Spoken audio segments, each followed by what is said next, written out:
Winter Wolfees Festival in Middelburg, and we are doing the boerepraatjies this morning. We're going to have a discussion about the political issues of the day and traceability. So looking forward to it. It's cold, but it's going to be a heated discussion. Enjoy.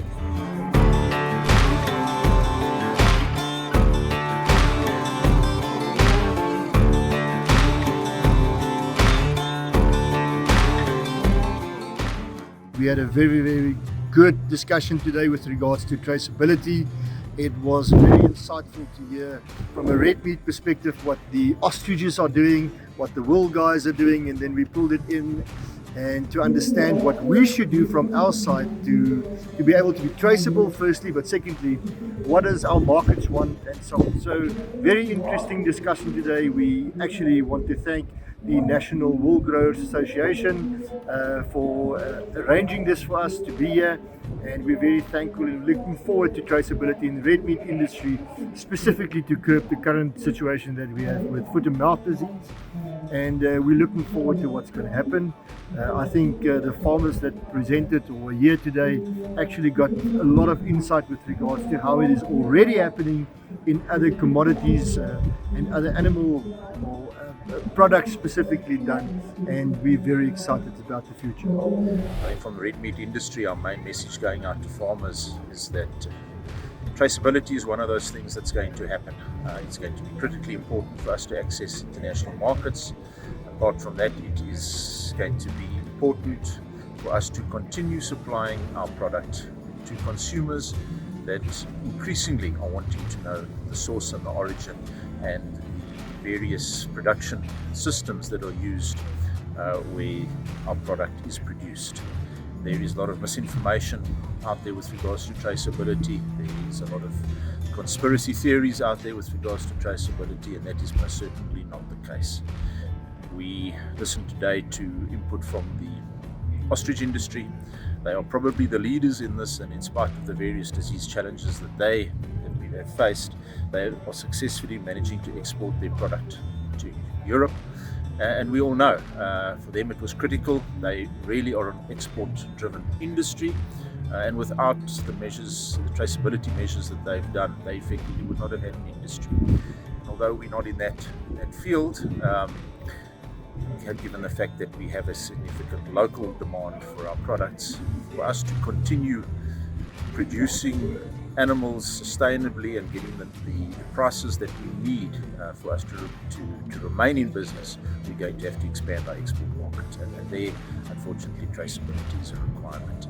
So I think the main purpose of today was just to share to farmers where we are as an industry, what we as provincial organisations are doing, what the RMIS as a industry body is busy doing, and some of the commitments that were made here today was that industry will have a traceability system on the table by the 1st of November 2025. Those commitments were given, and then I think it's up for farmers to decide whether they're going to be part of the formal value chain or whether they are going to be content to be supplying product only into the local market. Today we spoke on boerepraatjies at the Wool Festival regarding traceability and what is the industry's experience and lessons learned, and we shared that with the wool and red meat industry, and hopefully they can use it to enable their farmers to farm sustainability. But we're also yet to learn and see what we can gather from how they approach the same problem that we have. When you look at the Karoo farm, you don't typically think about global value chains, but wool is influenced by everything that happens in the global economy. Whether it's the fuel price, the interest rates, the exchange rate, everything matters. And I want to talk about what's going on internationally, what's happening in South Africa, and what it means for farmers in the Karoo. So I hope it's interesting.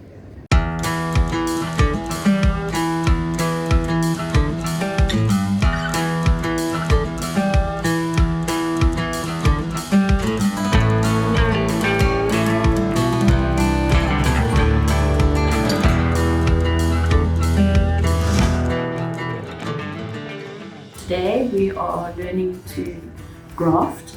It's a technical stitch for advanced knitters, and we're learning some sophisticated cast-offs as well. So it's for skilled women. It's not actually a basic knitting course. So it enhances the skills that they have. So we started the Wool Festival 4 years ago, and it's for us a privilege to host this festival here in the Karoo. Yeah, it's a wonderful privilege for us. We hold it here at Dwarsvlei on a farm in the Middelburg, Eastern Cape region. Our essence is to bring from farm to fashion, to show everyone how we produce sheep, how we shear the sheep, how we make the yarn, and to produce wonderful garments. We are sitting in a shed that is used as a shearing shed, and we are exhibiting 4 seasons of the Karoo. Currently we're sitting in, although it's winter, we're sitting in the summer season. And but it's wonderful to be able to show people the wonder of wool in the Karoo. We are at the OVK Gala function as part of the Karoo Winter Wolf Festival, and it also serves as the opening for the Karoo Winter Wolf Festival. On top of that, it also functions as the culmination of the 3 competitions that is presented by OVK that's run throughout the year. One is the OVK Single Bale Wool Competition, and the second one is the OVK Innovation Wool Innovation Competition, and then obviously the school's art competition, which is this year sponsored for the first time by Santam, and we thank them very much for that. They're the title sponsor for the school arts competition. And the winners of all these competitions will be announced tonight, and the prizes also handed over. So we're looking forward to an evening full of activities and interesting things that's going to happen, and also the weekend lying ahead with everything that's going on with the Winter Wool Festival. Zagvlog uit de homeschooling, echt zo'n Potchefstroom af. En ik hou van die wolfjes en ik laat die boerdertjes. Today we are standing at the Wool World exhibition at the 2025 Karoo Winter Wolf Festival just outside Middelburg, Eastern Cape. And on behalf of the Karoo Winter Wolf Festival's organizers, I want to share with you something we're embarking on for the first time. What you can see behind me is a very special group of influential people. We have invited them this year as part of a PR campaign, where we want to stimulate South African retail to incorporate natural fibers, specifically wool, but other natural fibers as well, more into the retail market that's available to South African consumers. And that does not only include clothing, but also other items like furniture.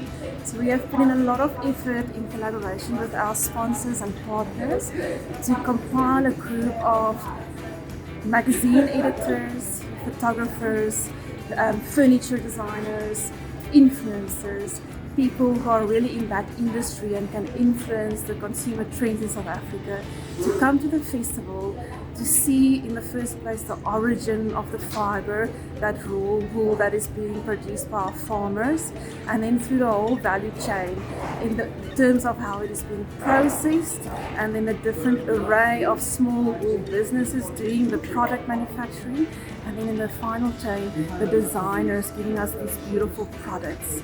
And we want to stimulate that market, but specifically taking the whole chain through in South Africa, so we can produce this fiber here, process it here, manufacture it here, and make that product available to South Africa, where we are exporting majority of our wool and then having to import at a high cost to the consumer.